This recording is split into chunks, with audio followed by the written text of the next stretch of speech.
80s. We are just, because we're in the middle of the week, coming out of COVID, we are opening right now. So we've been open for a few minutes, 20 minutes or so. The place to be is Mission Square. Looking forward to tonight's musicians. Hillary and Kate going to be on stage. Really like them. They're fantastic. We're actually sharing. I haven't even seen them because we've got these great accommodations over at Venture Vineyards in Templeton. Oh. And Hillary and Kate have been staying there the whole time. Or I know Hillary has, but I think Kate was there for a while. And we got there on Wednesday, and I haven't even seen them. And it was funny. And we actually switched places. We were in one place, and then they were in one place, and we switched. And now they're staying where we were, and we're staying where they were, and we still haven't seen them because you've got, you can really stretch out there. And we say thanks to Ventu. And by the way, go to Ventu and check out their accommodations. They've got a beautiful house. I think it's 4 bedrooms up, surrounded in the vineyard that you can stay in. If you're a club member, they have a few extra special things, and we got a great opportunity to check some of that out. Yeah, the winemaker's loft is beautiful. It's right above the tasting room. This used to be an old barley farm, right? Yeah. And it's above this beautiful wood. Like the scenery is like 360 Rustic degrees. elegance. Yeah, that's a great way to put it. Like shabby chic, blue kind of, that shabby chic look with all in the kitchen, wood. Reclaimed wood ceilings. Industrial, like fire. I mean, like a iron chandelier. Range and stuff. Yeah. Man, really good. In the bedroom, the bathroom has got like this big high rain shower. Yeah, I mean, the combinations are incredible. And these are, some of these things are just for wine club members, but like that 4-bedroom house, things like that, anybody could check them out. And what a great way to stay when you're talking 360-degree vineyard views. Yeah, plus, you got 15C downtown Templeton. You got some great restaurants down there, McPhee's, great little breakfast place. I think everybody knows about everything. Joe's. But, it's Templeton is really great. And there's so many things that I'm discovering just this week while we're there. So, well, yeah, because we're we're eating so bad at the fair that we go to Amy and Jamie's place and get like that like little smoothie that like it's supposed to be like good for you. Supposed to clean out your liver. Yeah. I don't know, but it tasted good. It was green and it tasted good. So. We had to wait almost 2 years for this fair to come back. They're on Los Alamos too. Go by and say hi to Jamie and Amy's. It's a little deli type restaurant deal. I love being a resident of Templeton. It's a lot of fun. I do too. And who knows? That might be permanent now after this, but we'll see. All right, so we got Brandon Carlisle here, Pacific Wine Services. He's the winemaker. We're drinking his Grenache Blanc right now. Now, they have a label. It's called Silverhawk. We're going to jump into that. But he's also making wine for how many different customers are you making wine for this year? Probably about 30 different clients. Damn. Wow. Yeah. Everything from a half ton to 60 tons. Yeah, no, we get it. That's awesome. So talk about this Grenache Blanc. Where does it come from? So this comes from Westside Paso. It's Willow Creek District. I believe it was the Onyx. I knew I liked it for Onyx a reason. Vineyard. Mm-hmm. And it's just done in a very typical way for Grenache Blanc. You don't want to do any of that malolactic fermentation on it. Keep it nice and bright. Chardonnays are the ones you want to go with the buttery feel to. Yeah, get more of that oak and more of that going on. So stainless steel, just kind of let the fruit express itself. It's funny. Really I always think Paso does such a great job. There's with certain whites, Grenache Blanc, it just seems like they hit it out of the park. Viognier, I know, was one of your big favorites.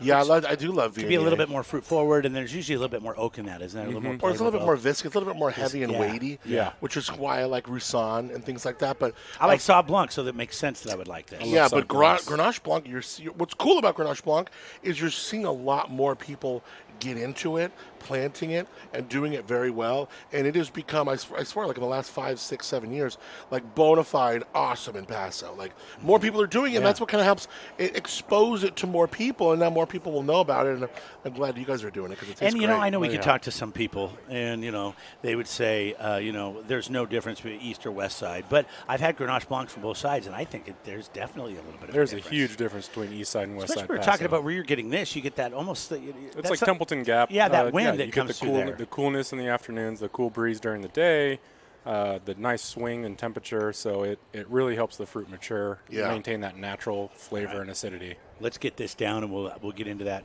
Well, what are we doing next? Are we going to do? So we have a Viognier from 2020 that I did. This was from a West Side vineyard. From one of our clients. They were selling some fruit, so we bought a little bit from them and wanted to start a little project. This one is going to be full mallow, barrel aged. That's interesting because you're in a unique position where these brands that have perhaps fruit contracts, maybe brands that have their own estate, and you are in a position where we can maybe bring this into the Silverhawk program or exactly. That's kind of cool. A lot of the people that bring in their fruit as well, they are also looking to sell quite a bit of bulk wine. So we're also kind of a broker for them.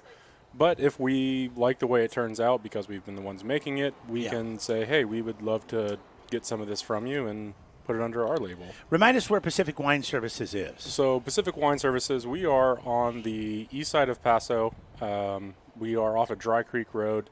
So as you're going out towards the airport, there's a big open field right before the men's colony or the boys' school. We're just kind of tucked back in there.